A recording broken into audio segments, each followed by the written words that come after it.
SAGA Podcast.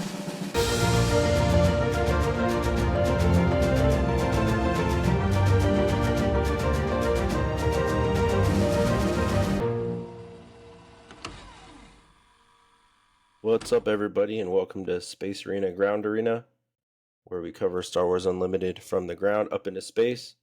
I'm Banana Crapshoot. I am one of your hosts. A lot of stuff to cover today, but real quick. With me tonight, as usual, Mr. Ben and Dan. How are you guys doing? Fantastic. There's so many Amazing. cards to talk about. Yeah. So real quick, before we jump into going over some of the cards, just real quick, what have you guys been playing the last week or two since we recorded last? Ben? Well, I have been playing jiu-jitsu, actually. I had a tournament at the end of this last month, and that took basically all my focus, and then kind of recovering from the injuries that a 42-year-old deserves when he goes and tries to do jiu-jitsu against guys half his age has been kind of my focus since then. I've been looking at a lot of the things that came out of GenCon, but I've not been playing as many games as I generally would have. What about you, Dan? Fair. You can't see it behind me, but this is like our spare office bedroom home gym, and all over that bed is dumped Gen Con stuff. So I've been playing too much stuff from Gen Con. We've been playing a lot of Expeditions, which is the Scythe sequel by Stonemaier Games. A little bit of One Piece, and then I did manage to get a box of Lorcana, so we played a little bit of that because some of my friends are really into Disney, and it's been fun, but it hasn't been Star Wars Unlimited fun. I was supposed to play when you were talking about Lorcana, but I figured that's what it was for. yeah. So do we want to look at cards first, or do we want to grill Dan on his Gen Con experience? What do you guys I kind want of to feel do? we got to start with GenCon, man. Let's do it. Yeah. Let's do it. Yeah. All right. So how'd you do in your? I know last time we talked, you talked about having you were playing in some One Piece events. So how'd you do in those? I had 2 One Piece events. The first one I scrubbed out pretty hard, so then I left it to go to the vendor hall and buy things, right? So, retail therapy, buy some card games and stuff.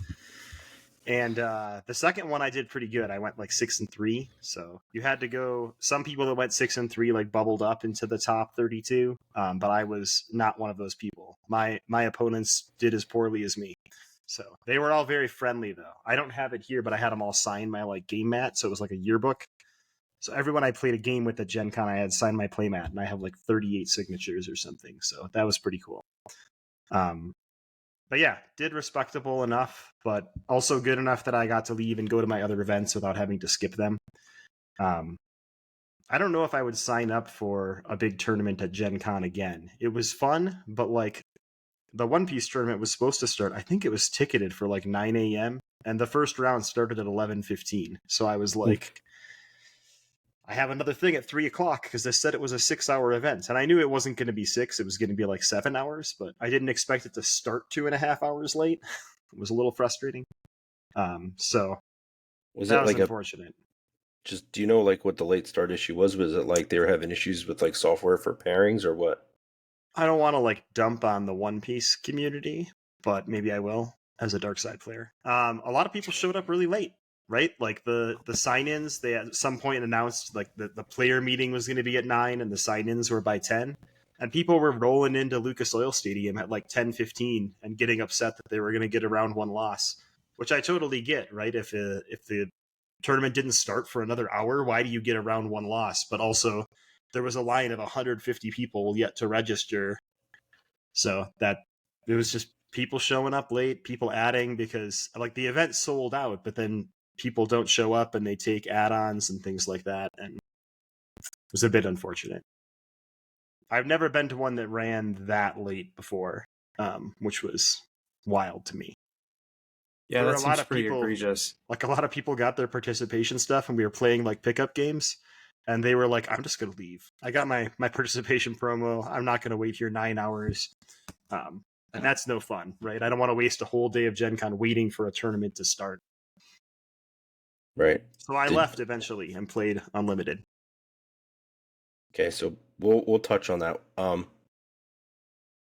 Did you see the Lorcana line that was the notorious line that was all I over did. Twitter? My was that? my first Star Wars Unlimited demo, you could almost see you could smell the Lorcana line from it. You could almost see it. You had to walk by it to get there. And my wife was with me on the first day. There was a bunch of extended family drama, and she didn't get to stay all 4 days, but she got to go for the first day. And we were doing our Star Wars Unlimited demo. We were walking to it, and she was like, "What is that the line for?" And I'm like, "There's this Disney card game that people are really excited about, and those people are in line for that." And she was like, "You're gonna try to buy that, aren't you?" And I'm like, "Not if I have to stand in that line, because like the hall doesn't open till 10, and usually there's like a big mob at the hall, and it's like chaos." But they had like a snaked line around the entire convention center, and I wasn't in the line, but I played in a Dominion tournament later, and one of my opponents was in that line. They were like third in the line, and they said, "Yeah, the Gen Con staff person in Ravensburger said we're going to open the line. You're going to get to go in single file and like get into the booth in the order you were waiting in this line." And then when 9:59 hit, the Gen Con staff person showed up and just like ripped down the ticker tape, and he was like, "Go wild!" And people like stampeded over each other. It was insane. So they sold a bunch of boxes, and then like people were literally getting trampled. Like I know one guy was in like a boot, and he got like shoved into another game like company's booth and like knocked it down. So they like closed down sales for a while, and they're like, "We're gonna figure out our lives and be better." So in the afternoon, right after my wife had to leave, I was in line, not in line at Lorcana, but I was like window shopping, and like they have one of those glass display cases, and you can go look at the cards. And I was like, "Oh, these look cool. I'll go look at them and take some pictures." And then they like reopened a new line when I was standing like directly next to the booth. And I was like, "Are you guys like selling stuff right now?" And they were like, "Yeah, we decided we're going to like reopen it quietly and just see how things go." So I became like fourth in line for the second opening. And I was like, "Well, I guess the Duel of Fates was playing in my head, and the chance cube rolled to the right side. So I've decided I may as well buy a box and try it." So I did get my Lorcana without waiting in line. I feel like a real schmooze because all these other people got trampled and, had to wait. For the second day, because they only sold so many boxes a day, they did like an announcement that got texted to like everybody in their group that they were going to start the line at 6 p.m. on Thursday for when the hall opened at 10 a.m. on Friday.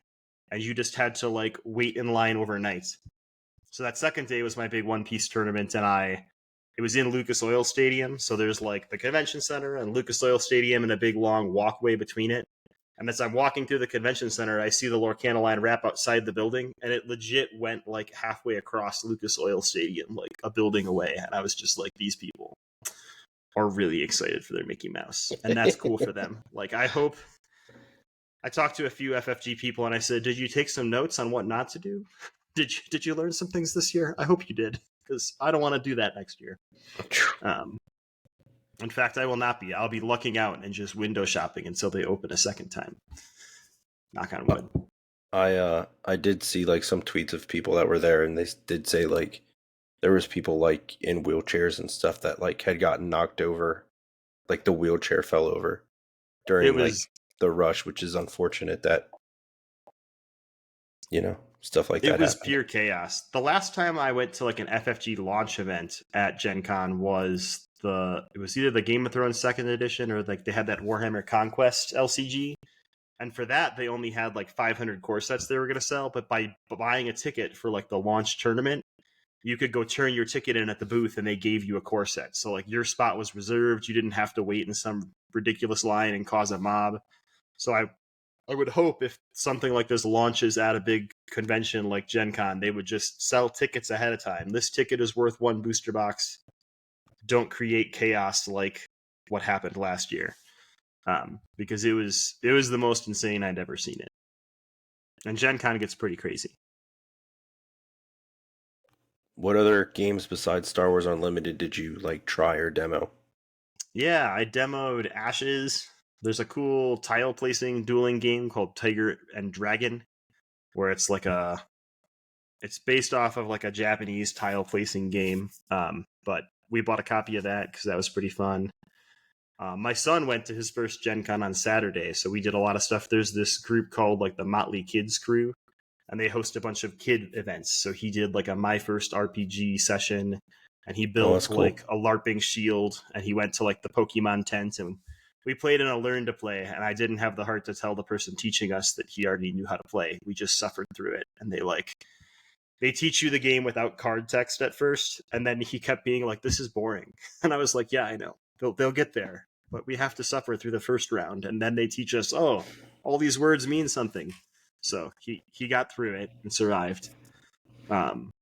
He got to meet a Blippi cosplayer, and he thinks it's the real Blippi, so I'm not going to correct him at this point in life. That was a big deal, meeting a YouTube star that is not his dad on the Saga podcast, right? So he ran up to that cosplayer and hugged them. He did not ask consent, even though I told him to, but the cosplayer was ready for it, because small children, if you dress like a small children's YouTube star, you probably know what's going to happen when you walk by a child. They're just going to swarm you. I did an Avatar RPG session. That was pretty fun. Like Airbender?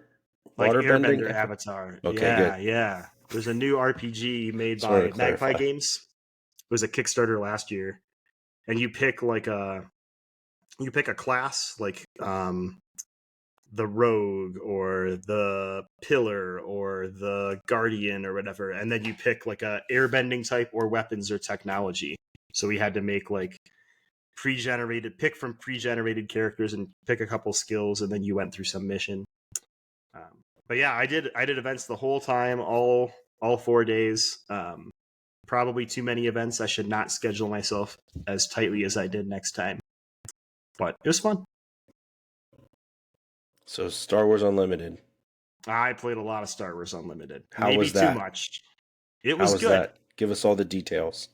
So our first event was the 9 a.m. event on Thursday, which was the very first event they had. So we got there. There was no line. So they started teaching me the game, and I didn't have the heart to tell them that I had like read all the rules already. So I was just letting their volunteer teach us, and they taught us a few rules wrong. So it was good that we went first, because we were able to explain that that's not a real rule. You're playing wrong. You don't want to teach 1,000 people the game wrong. They had taught things like you have to resource a card. So I was like, I'm pretty sure that's a pivotal decision point when you stop resourcing them and you take card advantage.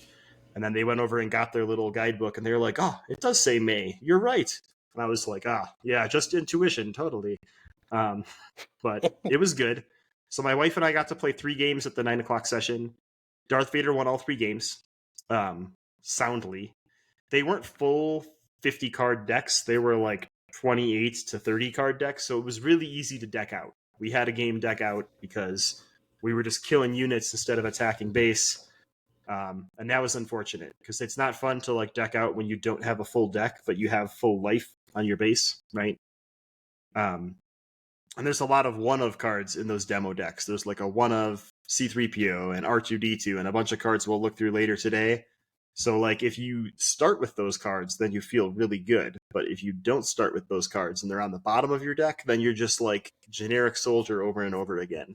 But you got like the game mechanics going, which was really cool. They had the Game Genic token set for you to play with while you did it. And then on the way out, you got 2 promos. So I demoed once then, and then I demoed later in the day with Terrence from, he's like a guest on the One Stop Co-op Shop YouTube channel. And in that round, Darth Vader also won 2 times. So got a good record of 5-0 for Darth Vader at our tables so far. But the second game, I played Luke, and I got Vader to 29. So if I was better at math, I probably would have gotten him to 30 somewhere. And then the third demo I did, I didn't have an event after that, so I just like lingered and played for like 2 hours with like random strangers continuously. And it was more 50-50 at that point. I had learned how to pilot the Luke deck well enough that it could overcome Vader's oppressive nature sometimes. But it was good. It was fun. It was exciting to see a lot of people there. It wasn't the craziness of the Lorcana line. The 9 a.m. slot on Thursday was actually pretty empty. There were like 4 people playing games. But if you went back, like I tried to take my son on Saturday because they had like events every hour and it was ticketed, but if they had an empty table, they would let you in. But they didn't have room for people to jump in, or they if you weren't there right away, they wouldn't let you jump in later because they were like, we're sold out every hour. Like if everybody shows up, we'd have to kick you out in 5 minutes, so we can't just let you in. So he didn't get to demo it, unfortunately, but that was probably better for his day because he was getting pretty tired. But yeah, I think I probably played like 15 to 16 games with the demo decks, and they were pretty fun. They had demo written right across them, so you knew that they weren't the final copies. They did warn us that like the cards you're playing with might not even be the cards in the set. Like these might be old versions, but the promos they gave out, the Luke and Darth Vader leader that we've seen spoiled, those are the final versions. That will be the card that's printed, but some promo art form of it. So that was cool that they were that far in. So going into Gen Con, you knew the rules, right? Yep. We've gone over the quick start rules. What did you think of how the game actually playing it, like with people? Yeah, I think the action sequencing feels really good. We did have a couple games where we had the feeling we talked about where if one player runs out of actions early and has to pass and the other player has like 10 things to do, it can feel really snowbally for that second player, which was a bit of a bummer. You could see like the synergies they're going for between some cards, like iconic cards like C-3PO and R2-D2. But you got a good feel just with a lot of generic units of how things were going. The arenas, I think you got a bad taste of the arenas with the demo deck because they actually had a lot of ship units, but it really just depended on what you drew into, right? Because you couldn't do any deck building with it and like find a proper balance of ground versus space units. So if one person ended up with a bunch of space units and the other person didn't have an answer, it was kind of a feel bad. But the sequencing and the game rounds felt really good. I didn't feel like there was a big advantage for claiming the initiative and getting to go first in the second round, unless I had lethal. If I had lethal, then it was a huge advantage. But other than that, it just meant I did my action first. But since like in Ashes, you can know if you're going to be the first player in the second round, you could just swing all your units face. Since you can only swing one unit, it kind of slows you down a little bit. It makes it so claiming isn't so enticing. So it encourages you to not sit out and claim early, which I think is good. The resource system worked perfectly. The 4-card hand size to start with was small. It's a bit small. But yeah, it was a fun game. I was happy with it. Do you think like your excitement for the game stayed the same, lessened, or grew after playing it at Gen Con? I think after playing it, it went up. Like I'm more excited about the game than I was before, but I'm also more frustrated that I have to wait until 2024 since I like just got to play it. Like, why can't I play it again now immediately, right? Especially being at Gen Con where like thousands of people are selling, like they're throwing games at you to get you to buy them, right? So it's like that's the game I want to play, but I'm buying all these other things. Why can't I buy that game? And I get that they want to have the global release and sometime in 2024, but I also really just want to play more. So it's hard. Waiting is hard. So you mentioned this Darth Vader winning streak initially. And then you kind of offhandedly called him sort of oppressive. I want to drill down on that a little bit. Do you think that that's a function of the decks as they were constructed, or does the Luke leader require a little more, or the Luke deck itself require a little more finesse? Or do you think that mechanically this is a leader that in a more open environment, looking at more cards, is going to end up being oppressive? I'd say yes and yes. I do think that Vader... I think it was a function of the decks to start with, right? All of Vader's units are more aggressive. In a game where your objective is to murder the other person's base, being aggressive like pushes your win condition. So you can easily just like fall into a win, right? Excuse me. But a lot of the cards in Vader's deck, like there was see if I can find the name. There's a Stormtrooper Lieutenant that when you play them, they can grant an Imperial unit an attack. There's a mirror of that on the Rebel deck, but it costs more and has slightly better stats. But that means you're getting further and further behind in your board presence. Like the Imperial player is getting further and further ahead. And we talked about this before, the duality of Vader's ability and Luke's ability. Vader's ability was really easy to trigger because you played a villainy unit almost every turn, and then you could spend an extra resource to do damage to base and hit a unit. But Luke's ability was a lot more restrictive. You could give a shield to a unit you played that turn, and often that shield would get pinged off immediately. The decks where I saw, or the games I had where Luke like did the best that he could do, or did end up winning, were games where he used his leader ability really well. Like there was one game where I think I had an R2 in my hand for the first turn, so I played R2 and gave him a shield, and then I drew into a C3PO, so every turn I was like drawing extra cards with Luke. But that shield is like fleeting, right? As soon as it's knocked off, Luke can't put a shield onto it again the next turn. You've got to combo into something else to do that. So I do think that at the con, Vader felt a little oppressive, but that was probably more of a function of the decks and like the complexity of the Luke pre-generated starter versus the Vader one that they had for demoing. But I also think that with the cards we've seen, Villainy has a chance to just create these decks that really just control your board, but also push win condition, which is something that's always like, it's a contender for a tier 1 deck, right? If I can, in a game where there's lasting damage, if I can just keep playing bodies that murder your bodies as I play them, then I'm going to snowball to a victory while your board crumbles. And that's the advantage of like a control-y aggression style deck versus a like defendy turtling deck like Luke's. It's easier to make mistakes in Luke's setup where you put the shield on the wrong unit, or you play the wrong unit and then it gets destroyed before you get to use it. I don't know if I answered your question. Well, I mean, it is hard to know. Like, until we see all the cards, it's difficult. But given hands-on experience, I was curious if we were. I mean, as card players, we have to call something OP, right? Yeah. I mean, OP is overpowered. Oppressive can be different than overpowered, right? Like, that's true. There should be a deck that is controlling and wants to destroy units. I will say I got to play that.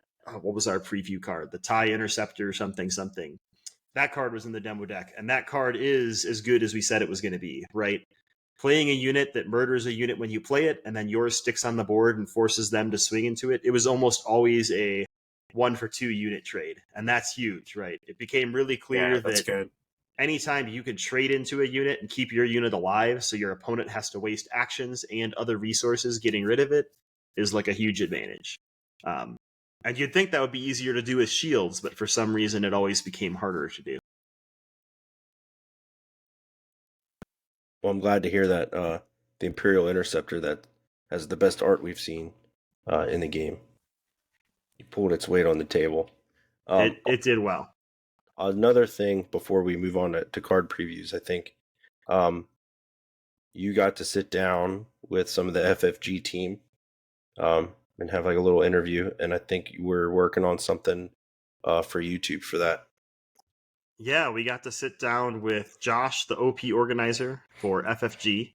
So he emailed me and said that I could have the chance to ask 10 burning questions within limitations. So I asked 10 burning questions and recorded them, and I need to get them loaded onto my computer. But I think we'll put them out as like 10 shorts on YouTube. So some of the questions, are like things you could probably pick up from the article, and some of them are newer things. So it'll be exciting, and I'm excited for him to reveal and tell us more about his organized play plan. One thing I can tell you is from talking to him, because we talked for like 20 minutes, but I got, 10 1-minute videos of these 10 burning questions, was that it's clear that like the passion and like we've been saying, they're saying all the things that we like. That's like really what they want. They want to give us the game we want. They want to give us the OP system that we want. And they're cognizant that it's going to take iterations and it's going to take time, but they really want feedback. So like as they release organized play details, it's very evident that like they're poring over all the comments that happen on Discord and Facebook and Board Game Geek and all of that. And they're using it to try to like make an organized play system that really appeals to a customer. And that was really exciting to me. I've never talked to an organized play person that I felt like this is going to be shocking based on my negativity towards organized play in the rest of the podcast, but like that I felt like was more in touch with like the community and player base, like listening to them and getting feedback from them. So that felt really, really good. And I'm excited for him to tell us more. So I don't want to spoil what our 10 burning questions were, but you'll stay tuned to YouTube in the coming weeks to see them, I guess. Cool. Ben, do you have anything else, or Dan, anything else about GenCon before we move on to going over some cards? I'm ready for cards, man. We got cards to get through. If I can remember a Gen Con situation where we used one, I'll bring it up. Cool. This is where the fun begins. So,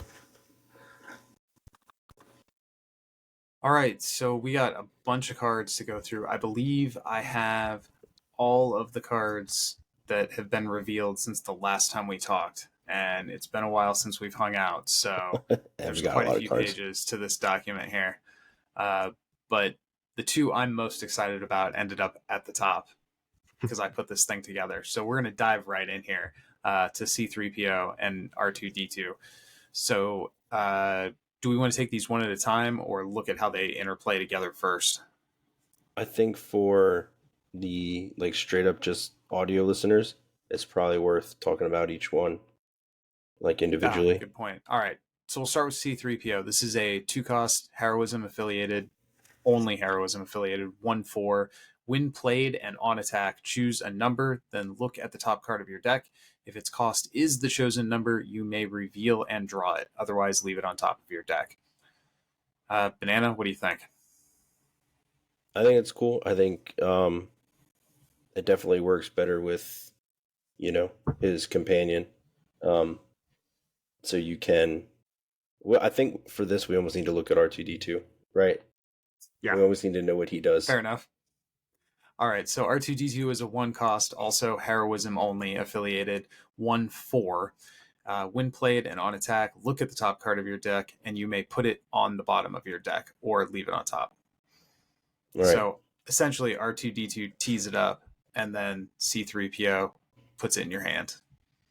Right, and right, that when you have both of them together, that combination is great. Either one of them by themselves, I think, is good, but when you have both of them, obviously the synergy is there that we're always going to draw the card, pretty much when you have them both, because you can, attack with R2, you see the card, so you know what the cost is, so you can make sure you draw it. So I think it's a good combination. I think either one together is still good and decent, but they're definitely, the power level of them is together. I'm very sad this isn't conjoined art like the Darth Vader Luke leaders, but I'll live. Seems like that's a promo, right? That's promo material. That's fair. Yeah, for sure. A stacker of these two. I think it's worth saying R2-D2, I think, is good everywhere. He's going to be good in draft, sealed, all forms of limited play. He's going to be good in constructed. I think C-3PO probably is more likely to get your value in a constructed deck in any kind of limited format. I don't know how likely you are to pull R2-D2 and C-3PO to tee them up, nor do I know how likely you would be to pull cards that you could build around C-3PO's condition. So in a constructed deck, you might not even need R2-D2. You might be able to just build your deck in such a way that you get hits the majority of the time. But I think R2-D2 is good literally everywhere. And they both have an S at the bottom. Do we know what that means? Starter. Starter. So they might not even be in boosters. It might be starter. Oh, actually, only. I think they said the starter decks won't be in boosters. Okay, that's good to know. Yeah, they confirmed that. I think Danny confirmed it on stream yesterday that starter was a rarity level. Not super. Got it. I think it's really important to point out that these are when played and on attack. So anything that's when played is really good because you get the effect at least one time, even if they're defeated. That being said, even at 1 and 2 cost, having 4 hit points is really high in this game based on the other cards we've seen. Right? You're going to have 2 resources that first turn, so you can play a C-3PO, and your opponent's going to have a hard time playing a unit that can immediately swing into C-3PO in the next round and remove it before he gets to attack a second and trigger his ability a second time. So especially in the Luke deck, right, I played R2 and put a shield on him. And then round 2, I played C-3PO and put a shield on him. And now those units were super sticky because you'd have to remove the shield. and do 4 damage, so they'd often get 2 or 3 attacks off. I think that both cards are going to be really good. I could easily see someone making a C-3PO deck where like every card in your deck costs 2, so you know C-3PO is going to hit. Or every card costs 3 except for C-3PO, so you've removed most of that probability. And like you said, R2-D2 is just going to be great for finding the right cards. One thing we found really useful by the end of the weekend was that with C-3PO, you get to look at the top card of your deck, and if it's not the number, you put it back. But that does give you knowledge about your future rounds, right? So you know one of the cards you're drawing next round, so you say, okay, well, maybe I can like use this event for removal because I know I'm drawing another one next round, and things like that. So you get a lot of use out of them, even if the abilities don't synergize, but they obviously are like the bee's knees if they do. I also just real quick before we move on, want to point out the subtitles. So the subtitle in C-3PO is Protocol Droid, and R2-D2's is Ignoring Protocol, and that's just fun little flavor there. Adorable. That's appropriate. Yeah. Onward. All right, moving on to the next 2 cards.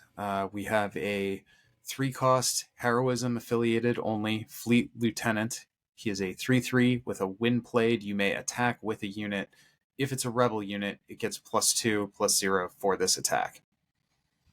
Start with you, Dan.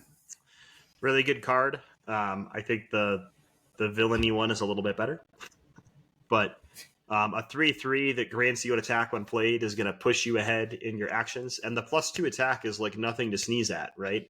This is one of the ways that someone can drop like a 2/2 turn 1 and make it into a 4/2 to kill your C-3PO or R2-D2 in a mirror match. It's a really strong card, good tags. Right now, like almost everything we saw in the starter deck had a rebel affiliation. You can also make rebel space units attack, so you can like build up some ground pressure in a space-focused deck and send your ships off attacking, which I really like. Yeah, I think he summed it up pretty well. Seems like a really solid ground unit, but yeah, the Imperial one's a little cheaper, right? So it's probably a little more efficient. It's probably Yeah. worth pointing out that the unit that's targeted with this power has to be possible to be a legal attacker. It's not Yep. going to let you like attack with a unit and now it's exhausted. Then you play the Fleet Lieutenant and get a second attack with it. It doesn't work that way. It has to be a legal attacker. Yep, it's a good thing to point out. My favorite combo with this was to flip Luke so he was in play, and the next turn play Fleet Lieutenant, tell Luke to attack, and it gives your Fleet Lieutenant a shield because he gives another unit a shield. So there was lots of interplay with your leader with this unit in the demo decks, which was pretty fun.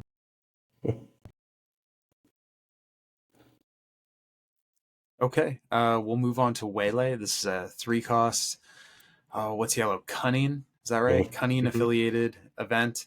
Return a non-leader unit to its owner's hand. Banana? I think this could be real rough, right? If you like late game, you're trying to drop a boss monster down, right? And then nope, you just wasted 7 resources, back to your hand it goes. That could be such a feel bad, right? When you think you're about to push through, or you're trying to play catch up and you think you got the unit to come back. Nope. Back to your hand. It could be such a feels bad. So I think it's really good card for the cost, right? I mean, it's direct spot removal. So, and it's non-damage based, so it's going to ignore things like shields, and it's going to let you get around this. This could hit big fatties, like you were saying. This could also hit like key support cards early in the game. Now, maybe it hurts to pay 3 to remove some critical unit like a C-3PO or something, but breaking your opponent's engine is sometimes the only way you can get to victory. So if you're on the yellow color, this feels like premium spot removal to me without, of course, knowing their full kit. We used this the most to bounce a Sentinel, right? Once they had spent all the resources, you bounce a Sentinel, and now you have clear access to throw damage onto base. It's definitely not as bad to have something bounce to your hand as to have something just straight up defeated by, like we've seen Vanquish, which costs 2 more in Vigilance, but defeats a non-leader unit. So, like, I definitely had my ATST or something bounced, And it was annoying, but at the same time, I felt comfortable spending 7 resources on an ATST, or 6 or whatever it is. So I was probably like a little bit ahead anyway. So Waylay never like lost me the game by bouncing a big unit, but it did win a lot of games by bouncing a Sentinel to like open up the floodgates to damage.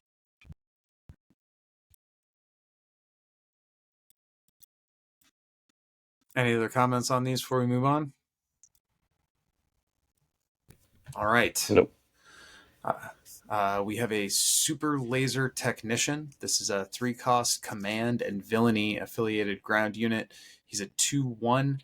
When defeated, you may put this unit into play as a resource and ready it.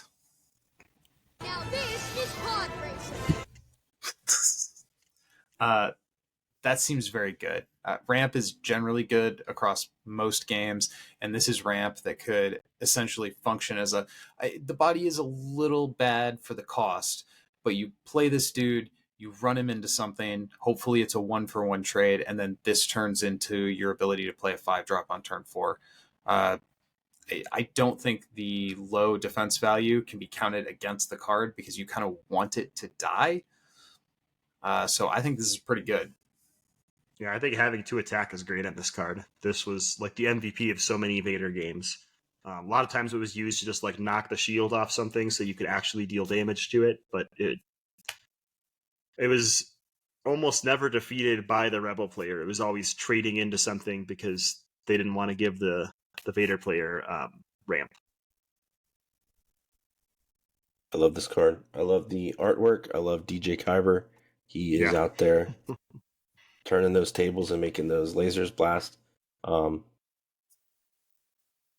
I love the theme of it, right? Yeah. Anyway, I like ramp, I like tempo. I'm all for it. Bring it on. Okay, thumbs up across the board for the Super Laser Technician. Next up, we have the 2-cost Snow Trooper Lieutenant. This is a villainy-only affiliated ground unit. It's a 2/2, and when played, you may attack with the unit. If it's Imperial, it gets +2/+0. We've kind of already talked about this card, but now we've put a name to the illusions Dan was making earlier. This card's good. It's like so good. And tempo isn't that good, but it's good for the surprise, right?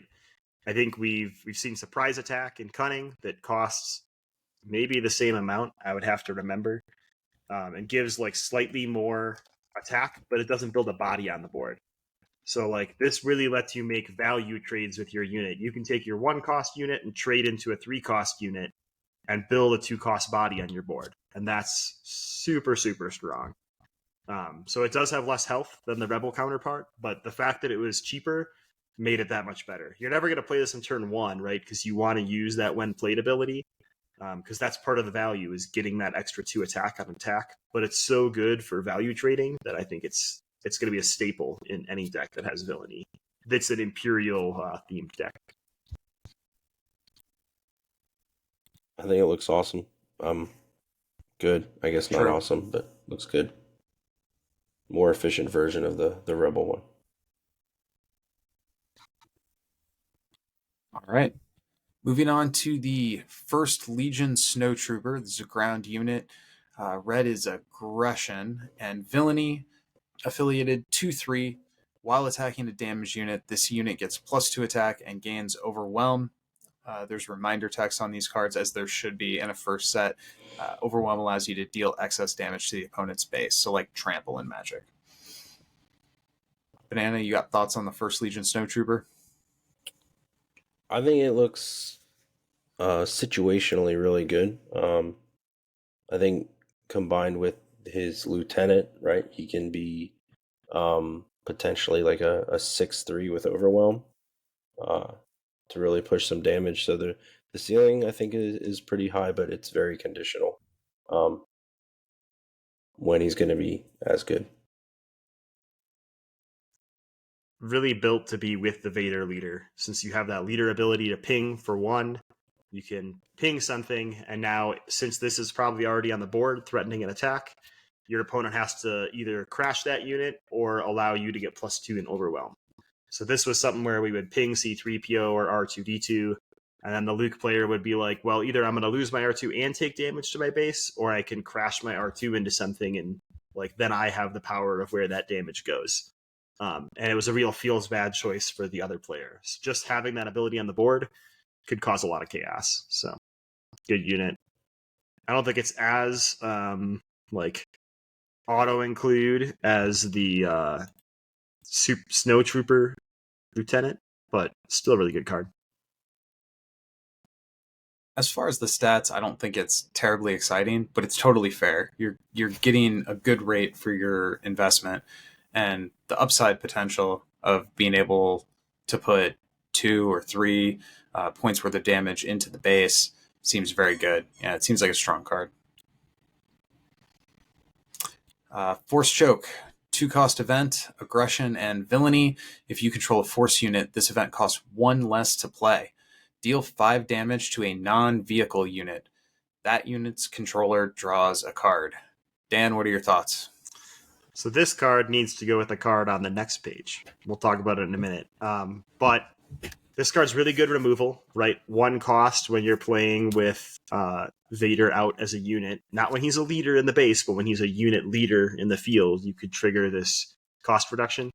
1 for 5 damage is really good, right? You're not going to get more efficient removal than that. So there's a drawback of that unit's controller draws a card. Now there's a couple combos in the demo deck where you can force choke your own unit for advantages, and then you draw a card. And that was actually like the MVP play of many, many Darth Vader games. So we'll get to it in a minute, but we'll see what everybody else thinks about Force Choke first. I really like Force Choke. I think it's interesting that anybody can play it, but it's just cheaper if you control a Force unit. Like, normally you wouldn't think, like, using a Force power could be, like, you know, potentially you could have R2-D2 Force choking, you know, a Wampa, right? So that just seems odd, but it's whatever. It's I guess it's a good lever to pull for not like for limited and sealed and stuff. So I think it's a really good card overall. Unlimited theme potential. I kind of wish the draw was conditional as well. So if you pay 2 for 5 damage, that's all it does. But if you have the force unit and you get the discount, then that generates the extra card. I'm not sure why I feel that way. I think mechanically it's fair in what it does, but I don't know. That seems more interesting to me.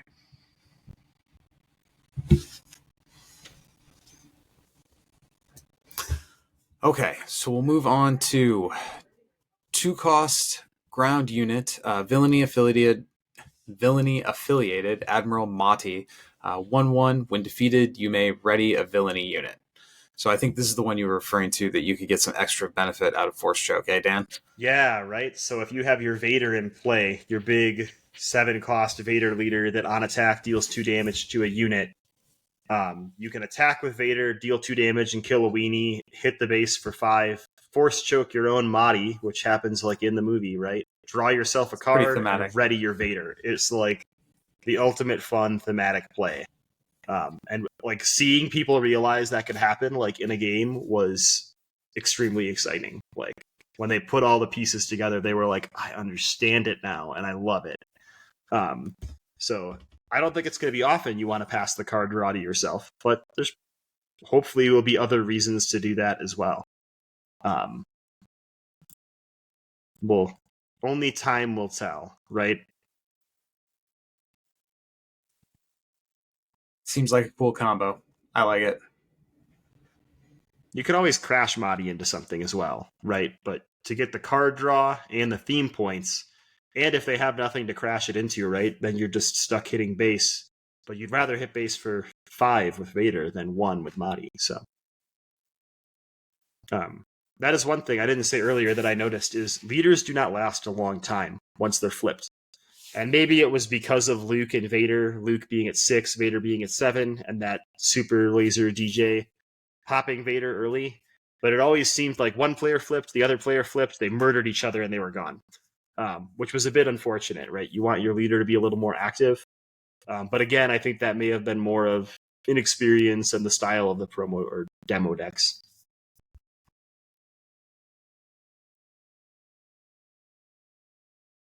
Got anything to say about Mahdi Banana, or should we move on? I think you guys covered it. I think we can move on to the next one. Okay, so we have a 7-cost villainy-affiliated event, Galactic Ambition. Play a non-heroism unit from your hand for free. Deal damage to your base equal to its cost. I absolutely love these kinds of cards. I'm a huge fan of being able to actively use your health pool as a resource. The ability to get a unit, getting that unit into play after you have to pay 7 for this card, though, does feel a little awkward. So it's hard for me to fully understand where this is going to fit in. But generally speaking, I like being able to pay for things with my health. Banana? Yeah, I really like this card. As like a late game way to cheat some stuff out. I think you're definitely gonna want to have like maybe one of the cards we're gonna look at later in your deck. I think it has to be super impactful to be worth taking the damage, right? Because if you're paying 7 for this, I'm thinking you're gonna want to be dropping like an 8, 9, maybe 10 cost card to because I think you're trying to cheat something out, right? So, yeah, I think it needs to be really impactful to be worth both the resources and the health loss. My initial assumption is this is for out of aspect cards. So if you're running like a red, what is the Vader starter deck? Red, it's aggression, villainy, some other color that I can't remember. And you want to include like a 9-cost blue card. You could cheat in that 9-cost card, I assume without paying the tax, because the cost of that card is 9. It doesn't say printed cost on Galactic Ambition, so I don't know if you still have to deal damage for the tax that you'd have to pay. But it could be a cool way to cheat in, right, some weird little combo. That said, it's like super combo heavy, and I agree. Like if you're paying 7 to cheat in a unit and taking damage, it feels like a really big gamble because you're throwing almost all your resources away and a ton of health away to get a unit that hopefully makes an impact. So it feels a little bit like a desperation move.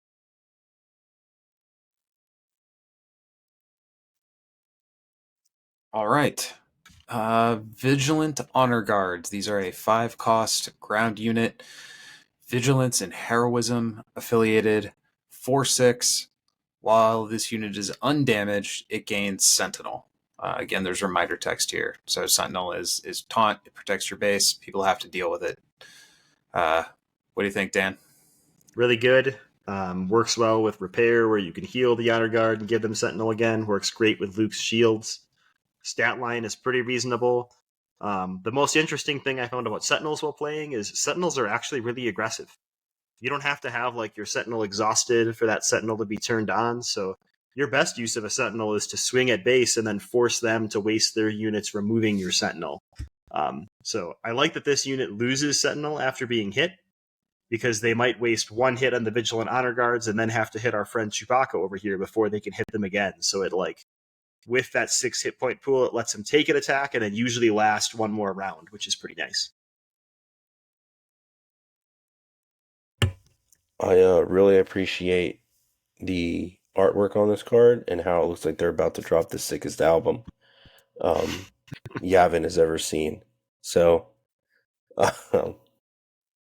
yeah, I think so far everything we know from the rules and like if you played any test games with like the print and play files on like Discord and stuff, that Sentinel is kind of a necessity, I think, from what we've seen so far to live, because it's the only real defending we have, right? Is Sentinel units. So, yeah, I like Sentinel And units. blowing up other people's stuff. That's the only defending we have in this game.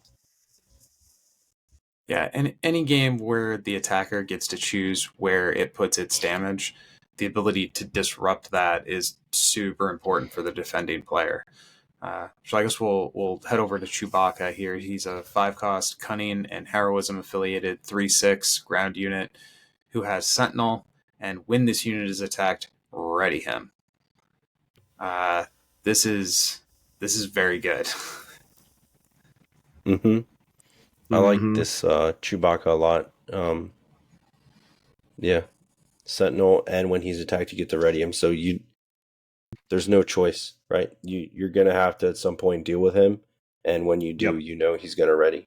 The best strategy against him is just kill him the turn he comes out, because then the readies don't matter. He can't attack, right? But if you wait a turn, or if your opponent plays Chewbacca after you're tapped out on units or exhausted out on units, then Chewbacca is going to be able to attack multiple times the next turn. And I think we saw Chewbacca take out 3 or 4 characters in one game because he just kept killing things and getting waylaid back to hand and played again or repaired or something like that, and he was just a monster. So why would the ready not matter on the turn he's played? He can't attack the turn he's played, right? Are you? Isn't Well, that a then- rule? Oh, he can if he gets Yeah. ready? Oh. I think the way it works is units interplay exhausted, and that's So the he can reason still they ready can't and attack. Oh, Yeah. okay.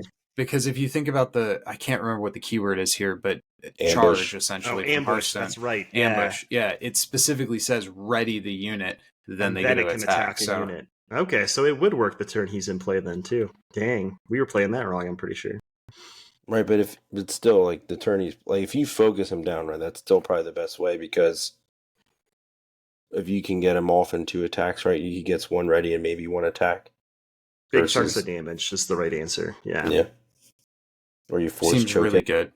attack and a force choke. I have played other games with cards almost exactly like this, big butted blockers that get free attacks when you swing into them, and it's been good in multiple other games. So I think this is going to be no exception. This feels pretty gross with wing leader that gives 2 experience tokens. Oh, but he can't because he's not a rebel unit, so that doesn't work. So if there's other ways to get Chewbacca experience tokens, dangerous. It's really annoying with Luke's shield, that's for sure. Yeah. You have to attack into him to ping the shield off, and he gets to ready and shoot something. That seems pretty good. Mm-hmm. Okay, moving on to the ATST. Ground unit, villainy affiliated, 6 cost, 6/7 with overwhelm. What do you think, Banana? He just got waylaid. Oh, okay. Well, Dan, what do you think? Waylay target, right? That's what happened every time this unit came down, is they got popped back to hand. Either popped back to hand or vanquish. You need something to answer this when it comes down. And it might be the card on the other side, right? But it's another unit that you just need to remove before it really starts causing problems. It does take a lot of resources, but it also brings a really big body out. So pretty strong, not force chokeable. That's good.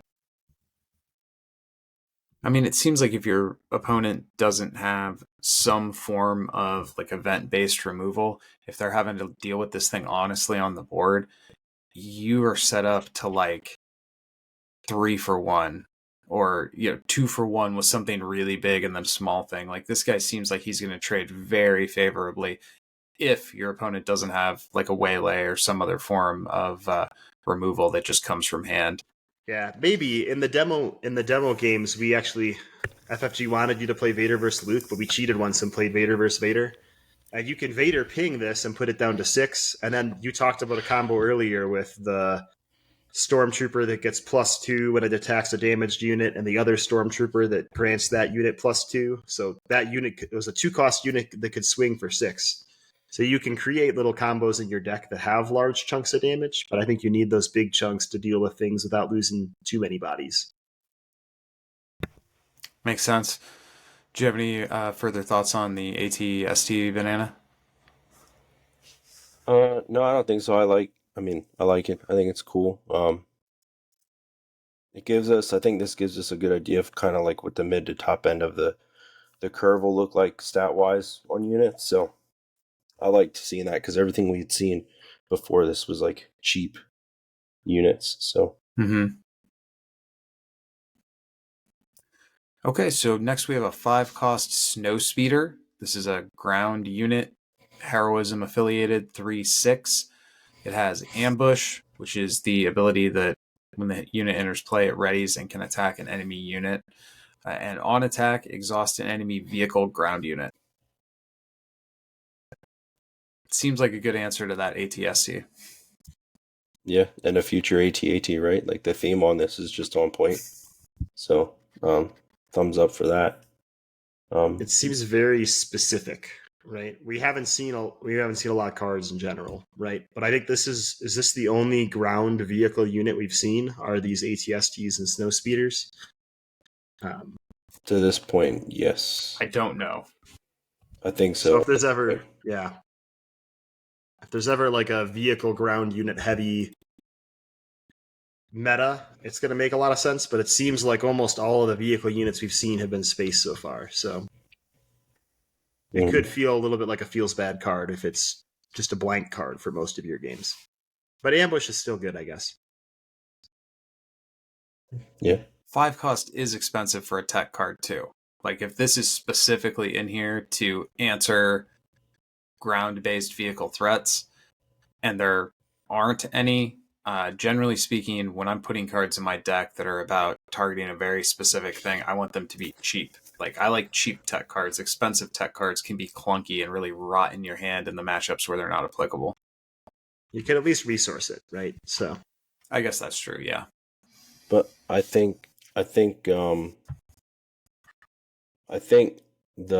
rationale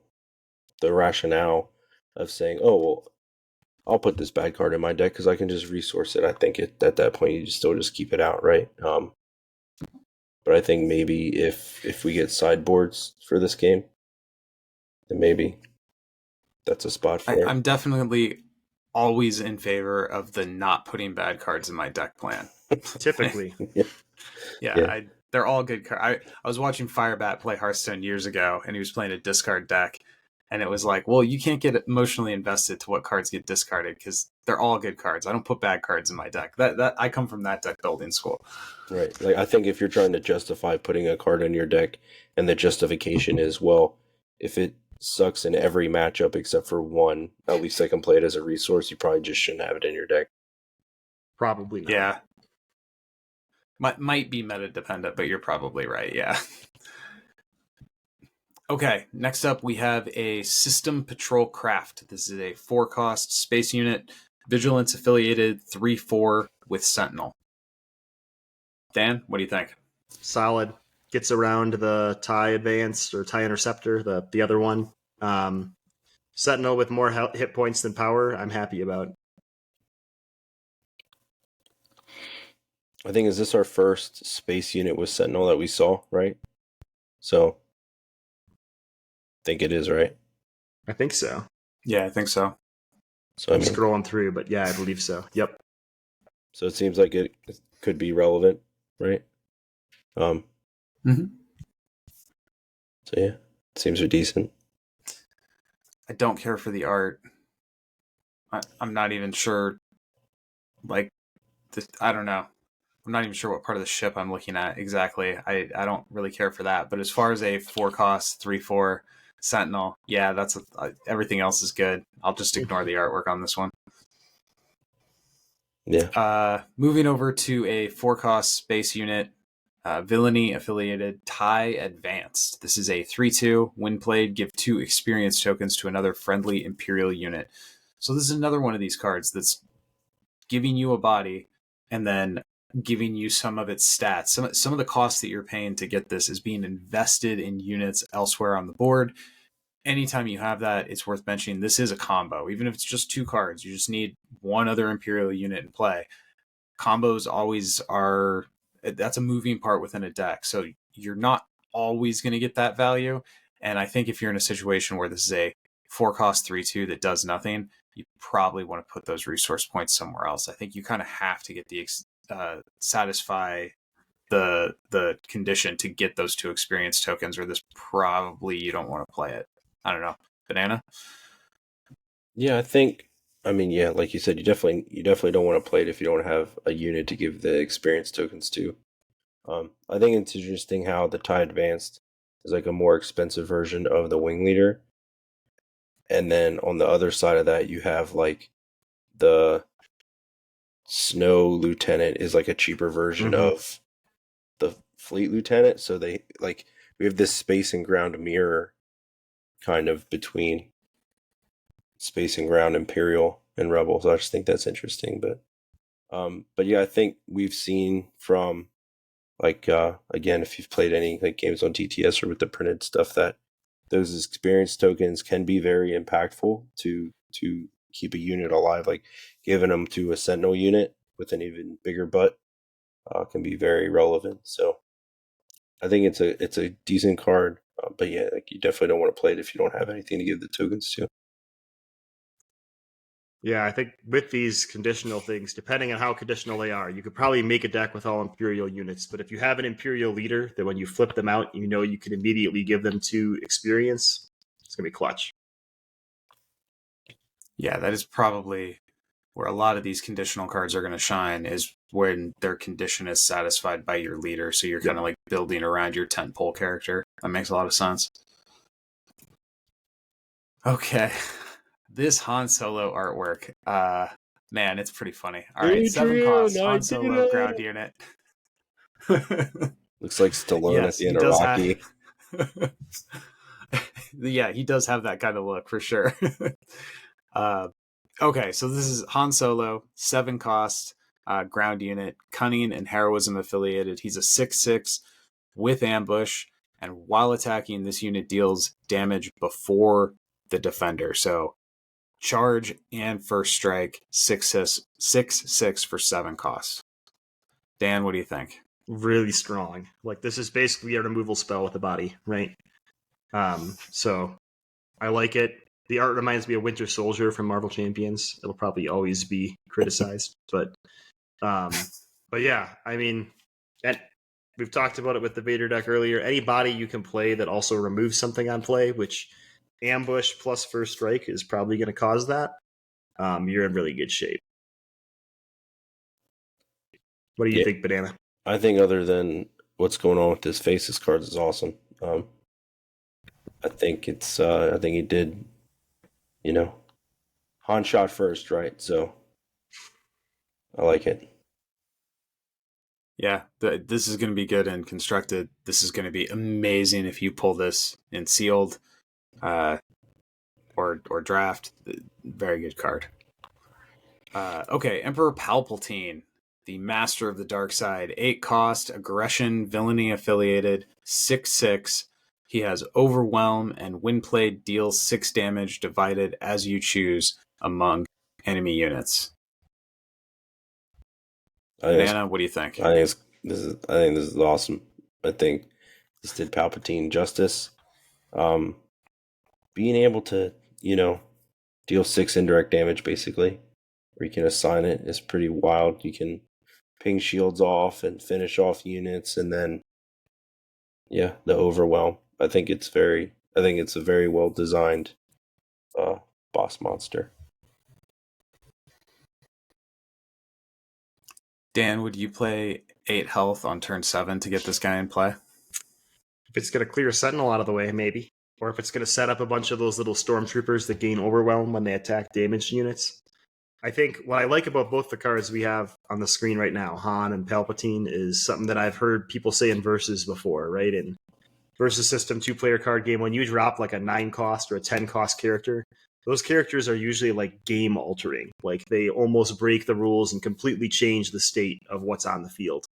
And both these characters do that. Like Han comes out, he's a threat that like you have to throw all your bodies at. Palpatine comes out and damages everything and completely changes your board state. Most of the games we played ended with 7 to 9 resources in play. So it makes total sense that like when you get to that point in the game, you should be dropping giant things that just alter the game state and push you to a finale. And I'm glad that it's iconic characters and not like generic Twi'lek smuggler that is the 7 cost bomb of the cunning set, right? So that's awesome. But yeah, I like Palpatine. 8 cost, he's got the same stats as Han for a little bit less, but when played, are super strong, right? If you play this and deal 6 to something, and now you can make it so anything that swings into it probably dies, right? So they might spend a unit getting rid of your Palpatine so he doesn't get to trigger his overwhelm, but you've now done 12. It's pretty good. Seems like what a boss monster should be. Yeah. All right. Moving on to Obi-Wan Kenobi. This is a 6-cost ground unit, vigilance and heroism affiliated, 4/6 with Sentinel, and when defeated, give 2 experience tokens to another friendly unit. If it's a force unit, draw a card. Dan, what do you think? I like it. Again, Sentinels with big hit points. I love it. When defeateds are going to be interesting, right? Because with a Sentinel, typically I like when defeateds on units like Mahdi that we saw earlier, where you probably want to actively crash that into something to trigger its when defeated. But here with Sentinel, you probably want to let your opponent trigger the when defeated and absorb as many attacks as you can. So it's a little bit interesting, but at the same time, since that Sentinel can protect other force units, you can probably get your trigger going. Banana? Yeah, I really dig Obi-Wan Kenobi. I think it is again, like they're doing really well with like nailing the theme of that character at that time, right? So like Obi-Wan, this is based on this artwork. It's when he's fighting Vader on the Death Star and he's like, strike me down and I'll become more powerful, right? So boom, strike him down when defeated and he's going to give Luke 2 experience tokens so he can blow up the Death Star in like 20 minutes, right? So, yeah, I think for 6, this does a lot of cool stuff, and I think it really fits the character at this point. I really like that he has Sentinel, because if your opponent had the ability to set the board up and clear your other units before they took this guy out so they can make sure you don't get the benefit of the when defeated, or I guess I should say, if they were able to do that easily. The Sentinel is going to require them to have some kind of removal from hand in order to set the board up in that way to deny you the value. And if you don't get those experience tokens, I think it probably feels bad to have invested 6 cost into a 4/6. So Sentinel is a really important part of making this card work. And even then, there may be some games where you put 6 resources into this guy and the only other unit you have in play gets sniped out of play by a waylay or a who's your daddy or whatever. And now Obi-Wan's sitting there with nobody to grant his wisdom to. And that might feel bad. In his peak play state, I agree that he's probably very good, but I could see some situations where it might be paying a lot and not getting a ton of value out of it. Moving on to Lieutenant Childson, 4-cost ground unit, vigilance, villainy affiliated. He is a 2/2 with Sentinel, and when played, reveal up to 4 vigilance cards from your hand. For each card revealed this way, give an experience token to a unit. What do you think, Banana? I think it's all right. I'm not as high on this one as some of the other cards we've seen. I think it's a little more too conditional for me. Like in sealed and limited, like I don't think this is going to be very good because, I mean, we don't know all the rules for that, but how many vigilance cards are you going to have in your hand, right? So I think you really got to build like kind of like a double vigilance deck to make sure you're getting the most out of this card. If you're running vigilance, villainy, and like command, I think there's more of a chance you're not going to get everything out of this card you want. So he's okay, but he has a pretty high floor and a decent ceiling, but he's all right. Dan? Probably higher on him than Banana. I think this is a cool way to encourage mono deck building without forcing you to go all in on 2 blue symbols with your base and your leader. So if you want to include like surprise attacks or something from Cunning, but then go mostly vigilance, you can do that. And Lieutenant Children, whatever he is really strong, right? And he's a Sentinel with 2/2. That's pretty bad for 4 cost. But a 6-cost Sentinel at 2/2 for 4 cost, like we were just talking about these bombs, Han Solo and Emperor Palpatine. Their stats are 6/6 and they cost 7 and 8. So yeah, they have other abilities that come with them, but like a 6/6 with Sentinel on your you're going to start with 2 resources and then go to 3 and then go to 4. So if your third play is a 6/6 Sentinel, you're like super adjusting the game state. So I think he could be super strong. It is important to note that each card revealed gives an experience to this unit. So you're building up this unit by revealing more Vigilance units. That being said, even if you only have 3 Vigilance cards and you just dropped a 5/5 Sentinel for 4 cost, that still feels above curve compared to the other cards we've seen. I think the Vigilant Honor Guards were a 4/6 with Conditional Sentinel, and they cost 5. So with just 3 cards, you could become a 5/5, which is the same like total stats with unconditional Sentinel ability for 1 leap resource less. So I think he's going to actually see a lot of play in Vigilance heavy decks, at least villainy ones. I hate to kind of crap on 2 cards in a row, but I don't think I like this guy. I think we have to pay more attention to giving away the information of what's in your hand. I think that's a really big cost, and you're not getting a lot of value out of it. If your hand is weak, if your hand is weak, your board state's probably not in great shape, in which case you're going to want to play this guy as a 5/5 or a 6/6. But if your hand is weak, that's the last thing you want your opponent to know. So now you're kind of like, well, I need this unit on board, but do I want to reveal to my opponent that I'm about to be a punching bag? And if your hand is really strong, then he's a win more card. So I don't know when I would want to play this guy. Like, the situation where I think he would feel best is you play him and you reveal 4 awesome cards that breaks your opponent's spirit. But I just don't think that's going to be the case most of the time. I'm pretty unimpressed with this guy.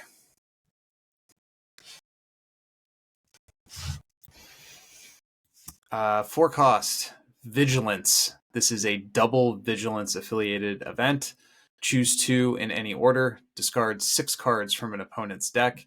Heal 5 damage from a base. Defeat a unit with 3 or less remaining hit points. Or give a shield token to a unit. That is a lot of things. I guess, do we want to kind of break down these effects? I'll look at these effects one at a time. So the discard 6 cards from an opponent's deck. Late game, that probably has some value, but it doesn't seem... That's probably not the mode that I think you're probably going to go with most often. Dan, you want to take the next one? Yeah, heal 5 damage from a base seems pretty solid, right? I mean, that definitely can prolong your game. It's a little bit more like defensive and reactive, but that seems to be Blue's jam. So I think it's a pretty good choice. The next one, defeat a unit with 3 or less remaining HP, I think is A+. Yeah, really impactful. Really good.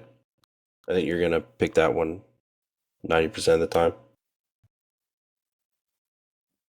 In the last mode, giving a shield token to a unit, I think that's kind of like what we're expecting from Vigilance as a color, just making their units a little bit stickier. My guess is the killing a unit while making your unit stickier is probably the 2 modes that you're going to pick the majority of the time. You're going to want that board interactivity, and the other 2 modes are going to be kind of like backup. Dan, what are your thoughts? I agree. I think those are the 2 strongest choices, but at the same time, if I really need a shield on my Sentinel and there isn't a unit to defeat, but I can heal my base for 5, like I don't mind paying 4 for that. I'm most concerned about the double Vigilance icon, right? This means that either you're paying 6, which is a lot more to pay than 4, to get 2 of these effects, or you're not running 2 colors, which is a big disadvantage in deck building, right? Especially in set 1, it means your deck's probably more predictable because you have a more limited card pool, or you're paying a lot of out of aspect taxes on other cards. So I'll be excited to see if there's more double Vigilance cards to push this mono style deck building. This works great with Lieutenant Children, but probably I doubt I would want to pay 6 resources to do 2 of these effects. Paying 4 seems fair. It doesn't seem broken. So it doesn't seem like the bee's knees card. I do think it's pretty cool that we're starting to see some of the themes that Vigilance is probably going to have, right? They have a lot of healing, they have a lot of shielding, they have a lot of like Sentinel and unit removal sort of things we've seen with Vanquish, and Sentinel kind of removes units. We haven't seen a lot of mill cards from blue. So I'll be interested to see if they get like a mill subtype. I think in the game, milling turns to damage, kind of like ashes at the end of the game. Milling always can kind of feel bad, but it can also give your opponent some information, or if there's something that pulls things out of discard, it can even like help your opponent, right? So I feel like that one's almost never going to be picked unless there becomes a really toxic mill meta. Mm-hmm. Could potentially be like a late game door closer too. Yeah, remove card draw burning potential. a few cards out, and then that turns into cards they can't draw, and they take damage off of it. Probably not often.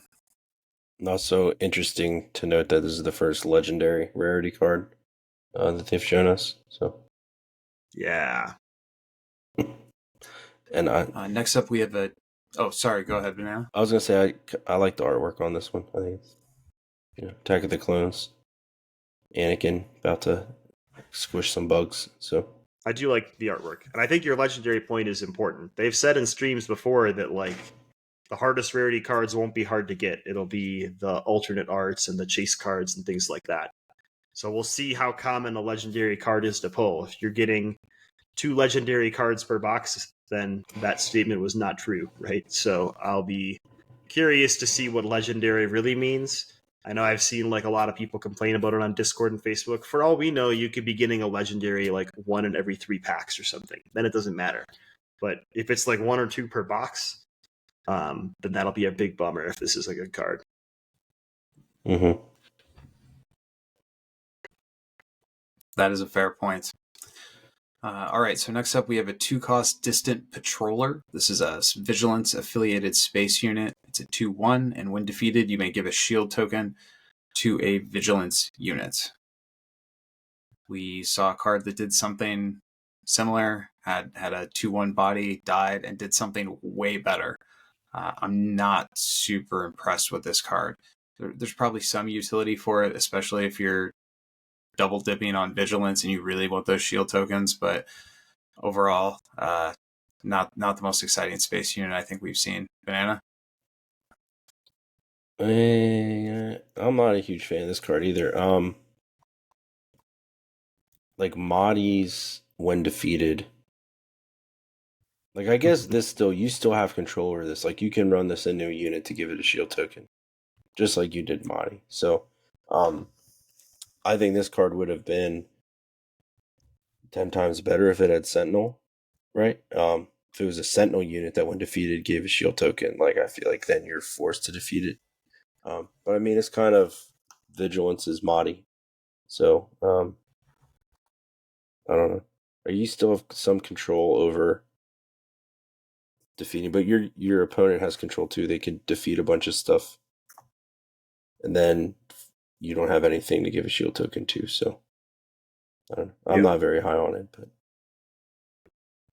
I mean, I talked about how leaders didn't survive really long. This is a cool way to set up your leader to survive, right? If you flip a blue leader into play, and then the next turn immediately give them a shield, they get some survivability.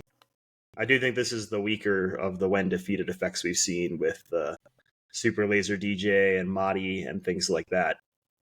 It really is going to come down to how important shields are to Vigilance decks and to blue metas. We've seen a lot of Sentinel in Vigilance, and giving a blue or a Sentinel, a Vigilance Sentinel unit a shield is really, really strong. So if you can start like repeatedly giving that Sentinel a shield so your opponent just has to continuously crash into it, it's going to be really annoying. But nothing's going to be more annoying than you setting up, your boss monster Sentinel, Lieutenant Children, and then giving him a shield and then having someone play Waylay and be like, joke's on you, do it all again. So it's going to be, it'll be depend on how much ping damage there is and how impactful shields are. If there's units that get like powered up when they're shielded, or if shielding Sentinels becomes a really good way to stall out a game. I think suffice to say, in order for this card to be something that's attractive, your deck has to be doing something specific. Like this needs something else to combo with it to make it good. By itself, this is a pretty meh card. Okay, this card is not meh. 9 cost, command, villainy affiliated, space unit, relentless. It is an 8/8. The first event played by each opponent each round loses all abilities. Dan, what do you think? Seems pretty strong. Especially depending on what kind of events we're going to see late in the game, right? Canceling a repair, you probably don't care, but canceling a vanquish, really big deal, right? So it's really going to be strong if your opponent's down to like one event in their hand, because then that event is just neutered until this ship is gone. That being said, I still think bodies are like the strongest thing in this game. Like bodies that do things when played are basically events with stats, right? And this doesn't do anything to stop those. So of the boss monsters we've seen, I think this is probably my least favorite. I definitely like Han and Palpatine a little bit better. I also think if you're getting to turn 9, yeah, you've got Ramp from Super Laser DJ. If you're getting to 9 resources, like the game's coming to a conclusion. So I don't know how much events are going to save or make or break your opponent versus swinging at face. So I wish it had Sentinel or something to like make it so I didn't just spend all my resources and then I'm hoping that my opponent's plan was to play an event, because it might not be. Banana? At first, I really was excited about this card. I think because it's a Star Destroyer, I think it just pulled at my heart a little bit. But I think Dan just convinced me to not be as excited about this card as I originally was. Because in my head, I'm thinking, well, this is what I'm playing Galactic Ambition for. Right here is this Relentless, right? But taking 9 damage at that point in the game probably isn't the play you want to make. So I think Dan changed my mind. This card art is an absolute banger. Looks very, very cool. And I think this card's ability is very similar to something I've seen in other games. Thinking of DC Dual Force, the Aura ability, or in the Eternal card game, the Aegis ability, which is basically like a shield, but instead of protecting you from damage, it protects you from the effects of a spell or an action or an event in the case of Star Wars Unlimited. So this essentially functions as event shielding, which is what's going to protect this card from those out of hand removals and sort of force your opponent to deal with this honestly on the board through combat. But as Dan pointed out, we've seen cards like Han and Palpatine already, which are going to be pretty adept ways to get damage onto this thing. And they're a little more proactive, generally speaking. If this gets to survive for a turn, if the event shield that's on this protects it and allows it to actually to where you get a swing with this thing, 8 attack is huge. I mean, that is definitely potentially a game-winning number. But if you're just waiting for this thing to be able to ready, if you don't have some way to ready this and swing with it yourself, 9 costs. I think I agree with Dan. I want to see a little bit more proactivity from a unit I'm investing that many resources into. You can ready it with Mahdi. There you go. That's true. I mean, and then in that case, that feels pretty strong. You play it out. You know your opponent can't remove it with an event. You force choke your Mahdi. You ready this thing, and then you get to attack with it. I mean, unless your opponent goes event that fizzles into another event to remove it. And if your opponent's double committing event cards to remove this one thing, I don't know if that feels that bad. That probably feels pretty good, actually. Well, and if an opponent this round has already played an event and then you play Relentless, that'll be their second event to respond and try to remove it. So you got to play it at like the right time. But I do think it's a fun boss monster. We'll see how it works out. Yeah, it's really going to depend on how dependent is the meta on out of hand removal and how often are people like fighting honestly on the board. And if it's like a board based like combat focused meta, this is not fast enough at 9 costs. It doesn't do enough. Also, just like Yoda, this is worded to work in multiplayer formats. Each opponent, right? So that's really cool to see that they're thinking about multiplayer, even though we don't know anything about it yet this far in advance. Arguably, that might be where this card is designed to go. this might not be a card that really fits in 1v1 because it's a little too slow, but in multiplayer, I pack this and hose the enemy teams while, my teammate over there has the firepower and the more proactive stuff. That could be what this card is meant to be played as. Okay, moving on to the 2-1B Surgical Droid. This is a Vigilance-affiliated 1-cost ground unit. He's a 1-3, and when he attacks, you can heal 2 damage from another unit. Banana, you got thoughts? I got thoughts, but I don't know if any of them are appropriate for a children's podcast. Whoa. Is that what we are? Wait. I think this card is cool, but I think it'll be more impactful in sealed and draft than constructed. This is a card that if I'm playing it, I want to make sure I can protect it somehow. So if I have a Sentinel heavy deck and this guy to heal my Sentinel units that are protecting him from damage, we're cool. But I think you have to build, I think a Sentinel's going to be everywhere, so he's probably better than what I'm thinking he's going to be. But if you have a way to protect it, I think it's cool. Yeah, I think one-drop bodies are fun. Ultimately, since you start with 2 resources, I think you have this big question of, do I want one-drop bodies with utility where I potentially play 2 cards round 1, or would I rather just, run 2 drops as the minimum of my curve?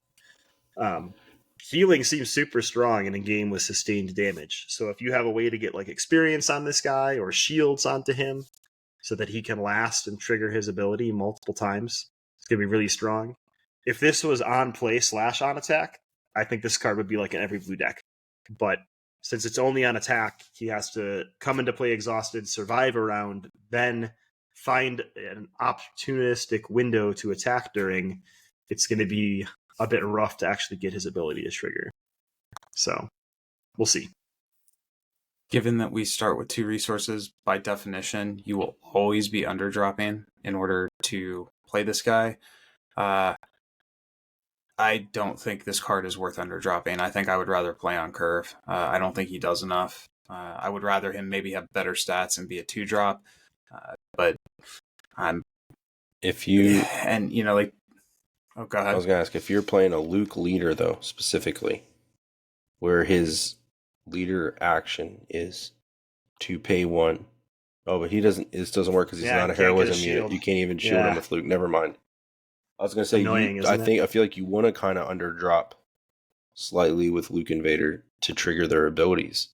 But this guy you can't even hit with Luke, so never mind. Yeah, I even Dan's suggestion of putting some experience on this guy to make him a little bit beefier. I just feel like there's almost no situation where there wouldn't be another unit that I would rather invest in than this guy.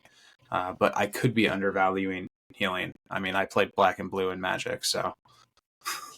Yeah, and his stat line isn't even that bad. If we look at other 2-cost characters that have abilities, like Mahdi, we know Mahdi's ability is amazing. He's a 1/1 that can ready a unit when defeated. If I play a Surgical Droid and you play a Mahdi and then I pass and then you pass, I can just kill your Mahdi with my Surgical Droid round 2. Now that'd be a really bad play out of my opponent. But his stat line is reasonable for a 1-drop. R2 has an amazing ability and is a 1/4, so that's a supreme stat line.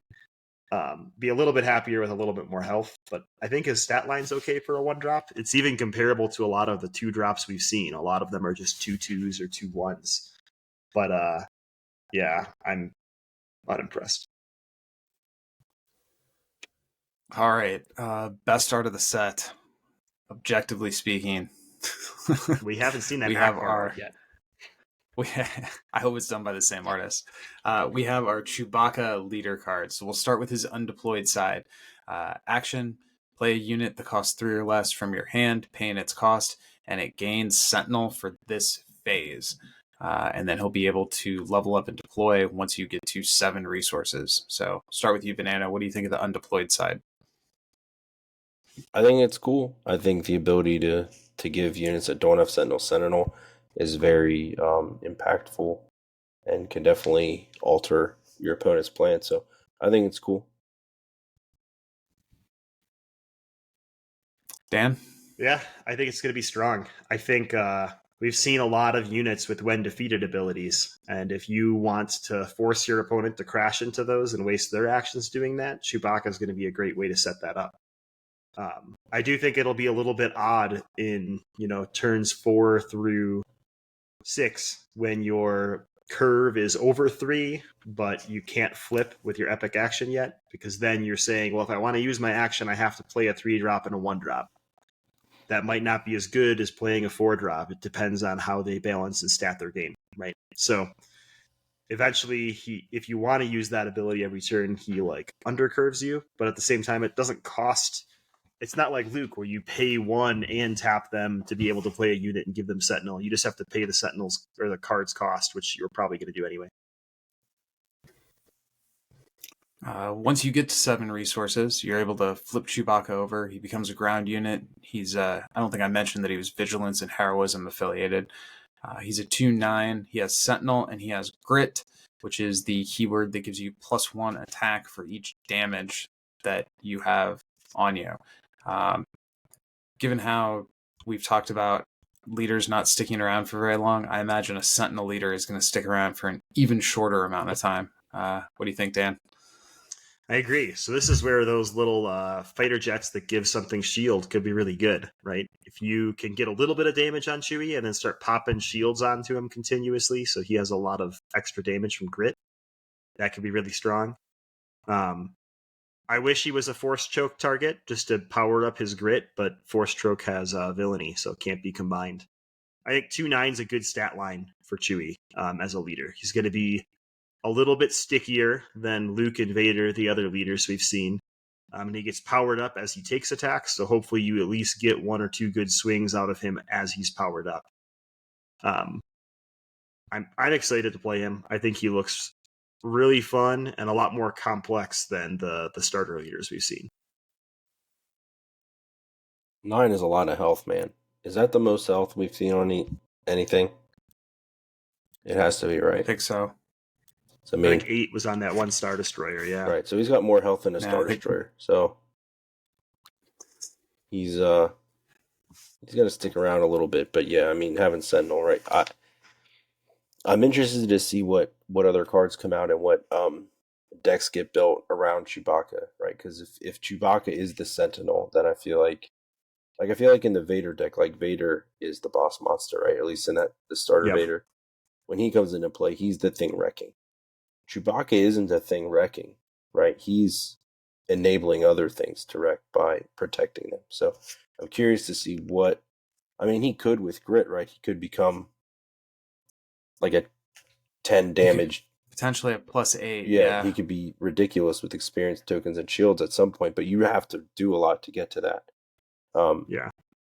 So I'm curious to see what gets built around him that he will be able to enable. Depending on how much self-damaging effects exist in the game, if you're not relying on your opponent crashing units into him because he's Sentinel and you actually have the ability to chip him down, swinging with a 10-1 leader on turn 7 could be a game-winning play. I don't think that's super realistic, but it's certainly something that could and will happen in some small percentage of games. This guy's going to take 8 damage and have just the biggest attack ever.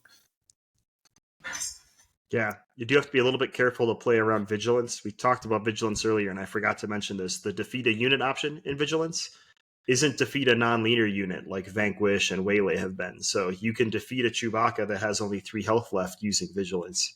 So you got to be a little bit careful with how much damage you soak for Grit. But even if you take 3 damage and you're a 5/9, that's Vader's a 5/8 for his stats, and he has a when attack ability or an on attack ability that makes him a little bit stronger. But a 5/9 is a reasonable unit on turn 7, I feel like. Especially for free, right? You just flip him in. Mm-hmm. Yeah. All right, any further thoughts on Chewbacca? He's good. I like him. All right, so here at the end, I don't think we need to go over these cards again because we've talked in depth about them previously, as well as kind of when Dan was going over his games earlier. But this at least gives people on the video feed version of the podcast, the ability to look at what the promos looked like from Gen Con. And I suppose for the audio listeners, I can ooh and ah because they do look very good. Yeah, I think it gives us a glimpse into what like a full art treatment looks like for some of these cards. My only wish is that the text box would have been like more transparent, right? Like keep the borders and everything, but have the transparent text box so that you really could appreciate the full art and not just, more art, I guess. Yeah, But Agree. they're pretty sweet. yeah. Okay, well, that brings us to the end of that relatively long list of Yeah. cards. Yeah. So we do have a few listener questions that we can hit really quick. I think it's just 3. I have them. So from Wreck and Roll, Brian, what advice would you give to players in your local group who are hesitant to try SWU or Star Wars Unlimited SWU because of what happened with Destiny? Dan, I'll give this one to you. I've talked to our local store, and I haven't had any hesitancy from anybody yet. So maybe our meta didn't get as burnt on Destiny because it kind of died here locally before the big swooping. They all do laugh about the fact that FFG is doing a CCG. They think that's pretty funny because they're big LCG fanboys. So they see this as a sign of betrayal to the LCG lines. But they're all super excited to try it. A lot of them got to demo it at Gen Con, so everybody's had high hopes so far. So I don't have much convincing to do, thankfully. So I'll pass. Ben, what advice would you give to your local group? So as a massive fan of the original Versus system, which was canceled by Upper Deck after assuring us that they weren't going to cancel it, and they finally announced they did on my birthday that year, no less, I have a lot of empathy for the Destiny players who look at FFG as perhaps a spurned lover or someone who betrayed their trust. And while I'm being a little tongue-in-cheek here, I'm not trying to mock. Your feelings are valid. I totally get it.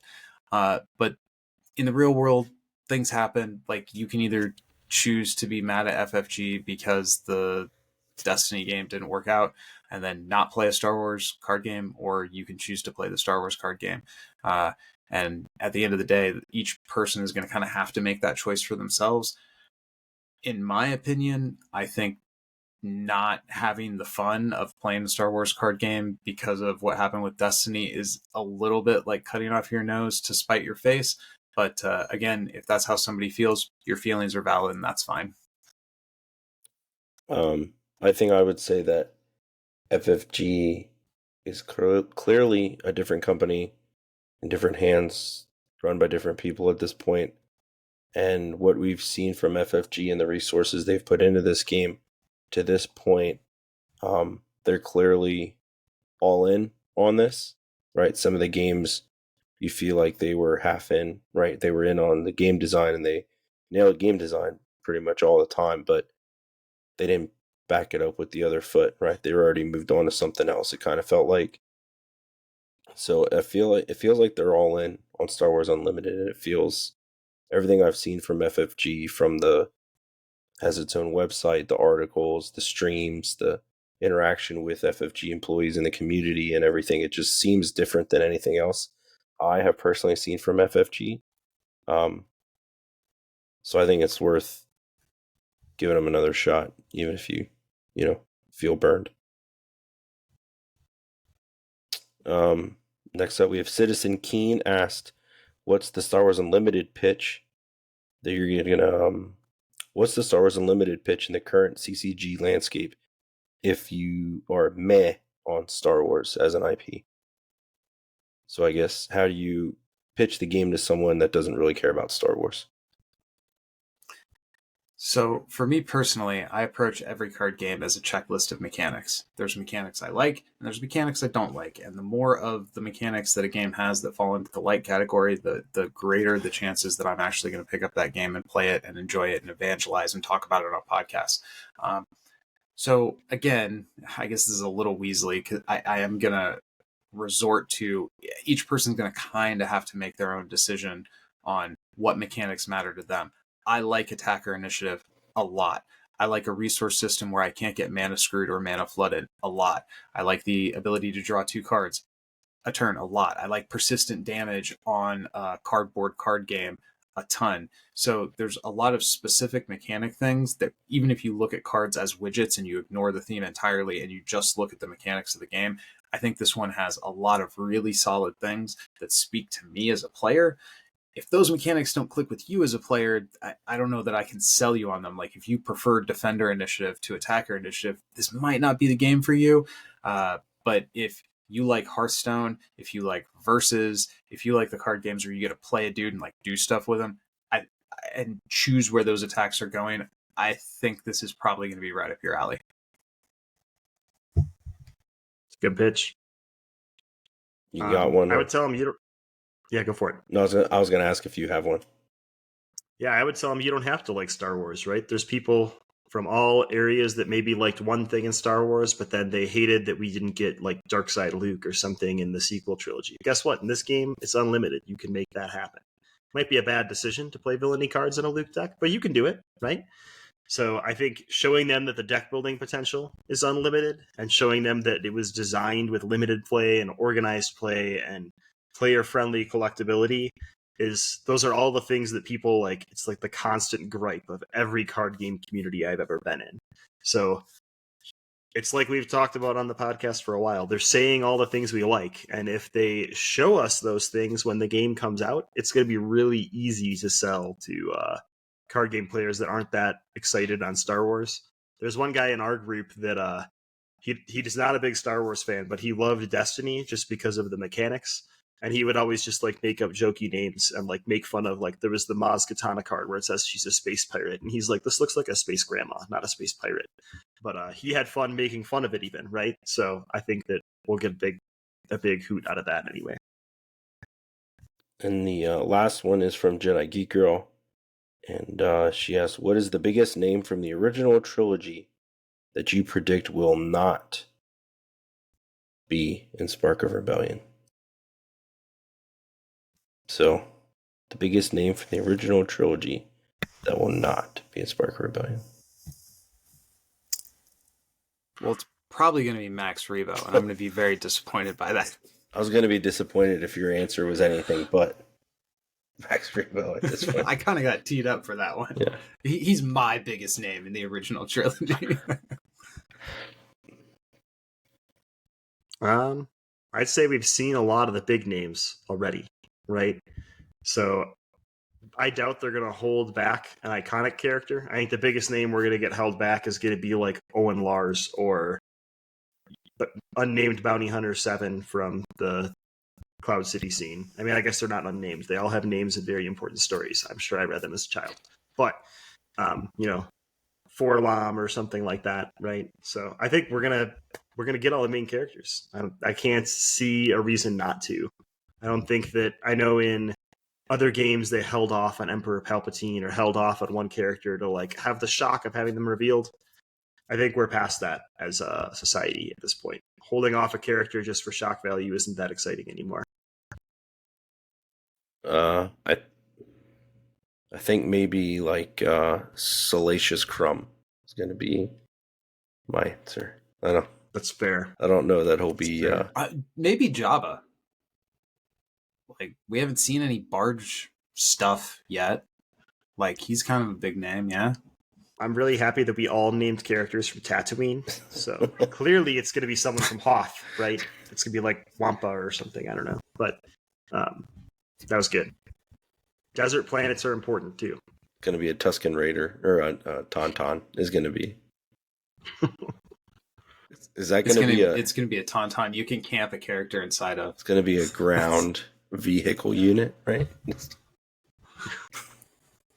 Yeah, I mean, I guess that's a good point. It could be like a named vehicle, right? I didn't think about that, but I mean, they're not going to leave like the Falcon out, right? But yeah, as long as they get the Falcon, like that's the only happen. named vehicle that I actually care that much about, to be honest.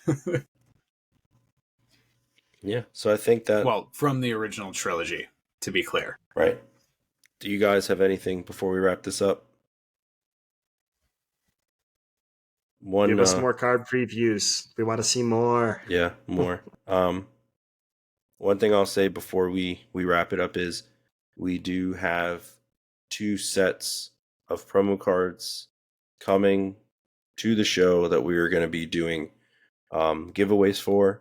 One sooner, and then another one a little later, closer to release. I think we'll do that, and we got to figure out how we're going to do that. But stay tuned to Space Arena Ground Arena on giveaways for the Gen Con promos if you missed out on the $50 eBay prices. So for Dan and Mr. Ben, we'll see you in the arenas.